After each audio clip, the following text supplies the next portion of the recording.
No gandirɗen ni Olan so wiyama Olan woni fedde ngam lawɗingol ɗemɗe gendiji.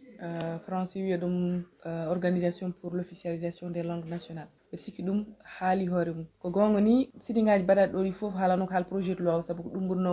ɓeɗe mbawi wonde urgent kono enen haare men ɓurdi tengtude ko ɗemɗe ɗe lawɗin saabu ko mbiren ko ɗemɗe janggama jangguinaka caɗele gonɗe en ɗe foof ko ɗemɗe ɗe wasde ɗumen lawɗinede ɗum noon eɗen gonɗinɗen ko haare nde ko jonde fuɗɗi bandiraɓe yeɗin paam haare nde ko jonde fuɗɗi kanko ko jiɗɗen ko ɗemɗe ɗe lawɗinaka ɗe nattinaka no poti nattinirede ni saabu hande caɗele loi o foof ko ɗemɗe ɗe enen hen tan no wiye ɗemɗe nen hen kono no ɗe mbadi no ɗe nattinira ni walla no yiiɗi nattinirede ni ko ɗum punti ha arabe ɓeeɗo laatade ɗum noon Olan wonko fewjata ɗacca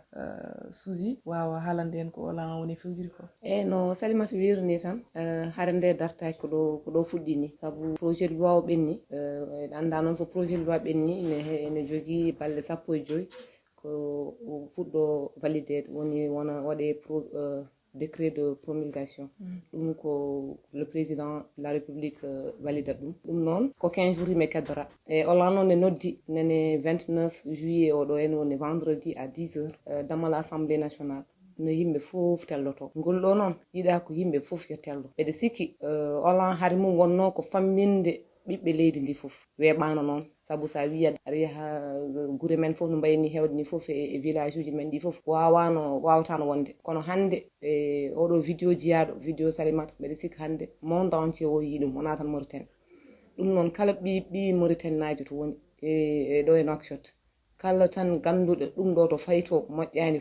famani andama kam koto fayaɗo moƴƴani woto feere tello nane vendredi ene ñaaga wona sukaɓe noon woni mawɓe woni rewɓe woni worɓe so yimɓe fof tellima ko doole wawata changer de hunde kala to yiya e leyɗele nene tan force telli e terrain o yiyama wonko wayli ɗum noon sen jiiɗi waylo hoto goppiti ɗum tan won hen won haɓeteɓe caggal gonga kare ɗi ne waɗi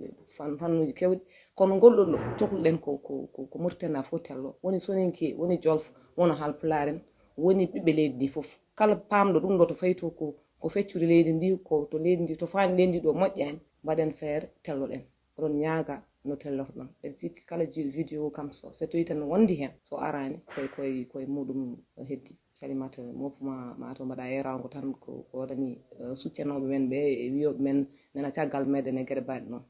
wallahi yimɓe nodduɓe sukaɓe mawɓe noddi walla jiiɗi jokkodirde e amen won woyoɓe won duwotoɓe won waɗoɓe hunde foof taw ko kadi ɓe jarama